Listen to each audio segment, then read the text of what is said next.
Hola, en el vídeo de hoy voy a explicar las mitocondrias. Estas se van a caracterizar por tener una membrana doble, se encuentran en células aerobias, por lo cual son células que necesitan oxígeno para su supervivencia. ¿Por qué? Porque su función es la respiración celular. Vale. Y el conjunto de mitocondrias se denomina condrioma. Es un dato que, como el conjunto de vacuolas, es recomendable que se sepa por si acaso lo llegan a preguntar. Vale. Esta es una imagen de una mitocondria, la cual sería recomendable que supieseis tanto dibujarla como identificar sus partes. Porque os podrían llegar a preguntar que diferenciéis las distintas partes dibujándola o etcétera. Vale, explicando cada una de las partes de la mitocondria. Tendremos la membrana mitocondrial externa, sería esta. Es una membrana continua, la cual está en contacto con el citosol, va a contener diversas proteínas, entre ellas las proteínas porinas, que van a hacer que ésta sea completamente permeable a moléculas pequeñas, o sea que va a permitir el paso de esta. ¿Esto qué va a hacer? Pues que el espacio intermembrana, que lo encontramos aquí, tenga un contenido muy similar al del citosol. ¿Por qué? Porque deja el paso de moléculas pequeñas del citosol, por lo cual es bastante similar. Y es el espacio entre la membrana mitocondrial externa y la membrana mitocondrial interna. La membrana mitocondrial interna sería esta que se encuentra aquí, la cual se va a caracterizar por, es una membrana continua como la externa, se encuentra rodeada por la membrana mitocondrial externa y va a tener unos pliegues que podemos ver aquí orientados hacia la luz de la mitocondria y se denominan crestas mitocondriales. Los podemos encontrar aquí y vemos los distintos pliegues. De estos hablaremos más en profundidad cuando estemos hablando de las crestas. Vale, esta va a ser totalmente impermeable a iones y metabolitos, por lo cual estos solo pueden entrar a la mitocondria mediante transportadores específicos de la membrana.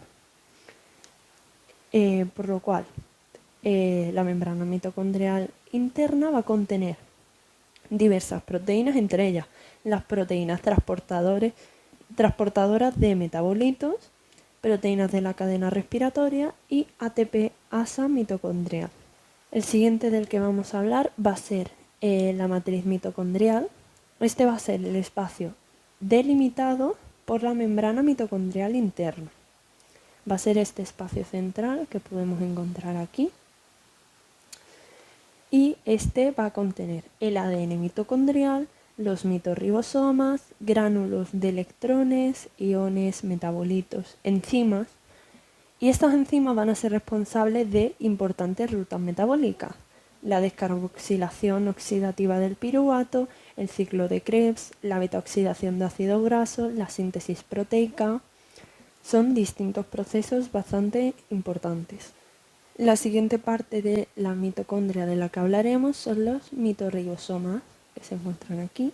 Estos van a ser ribosomas con un coeficiente de sedimentación de 70S, muy similares a los ribosomas de las células procariotas, y las proteínas que lo componen proceden del citosol.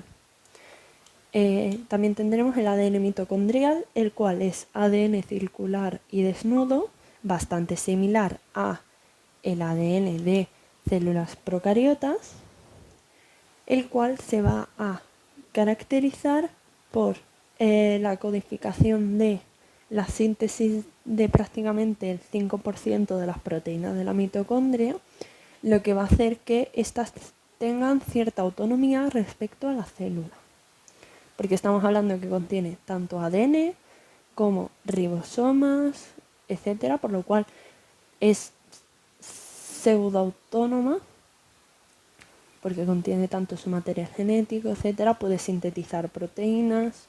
Y finalmente hablaremos del ATP-asa y de las crestas mitocondriales. El ATP-asa es un complejo proteico que tendremos los componentes F1 y F0.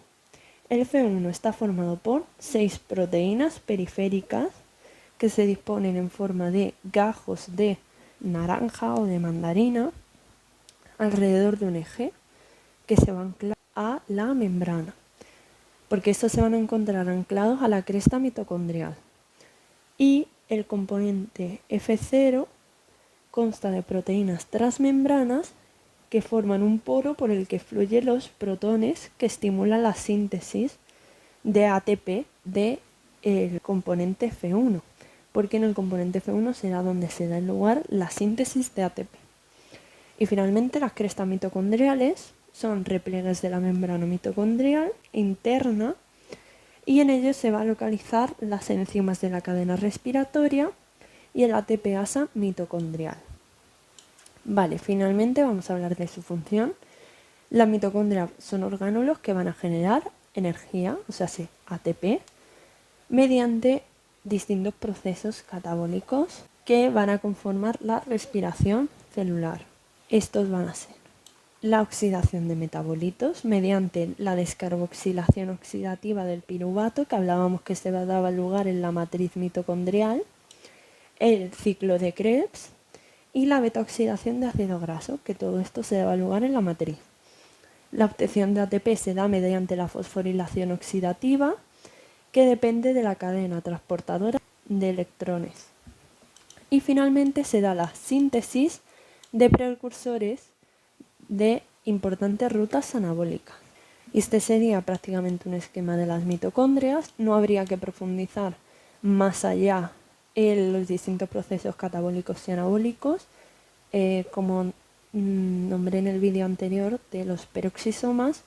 Simplemente con saber nombrar dónde se da cada uno de los procesos es suficiente. En todo caso se llegaría a profundizar más cuando ya se dé las unidades de catabolismo y anabolismo, pero mientras tanto, con saber nombrar los distintos procesos que se dan lugar es suficiente. Cuando se dé ya las siguientes unidades se puede dar la mezcla de información de las unidades de orgánulos con las unidades de catabolismo o de anabolismo. Pero mientras tanto este sería un esquema simple de las mitocondrias, de sus partes, sus funciones, sus características. Así que cualquier duda que tengáis me lo podéis poner en la cajita de comentarios. Así que chao.